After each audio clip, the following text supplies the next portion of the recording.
projecte tan gran com aquest, perquè juga amb les paraules, va jugar amb les paraules de la llengua catalana, que és la llengua d'aquest país i que és la llengua també que fa de pont amb tot el territori del domini lingüístic. Per això estem contents també que en aquest Scrabble escolar hi participen escoles de tot el domini lingüístic, que hi participin escoles i arribin a la final,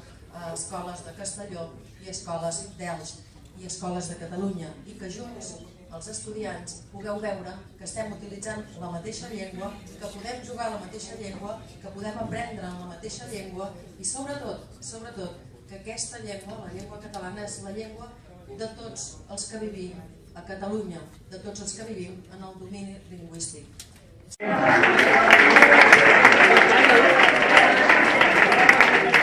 Sí.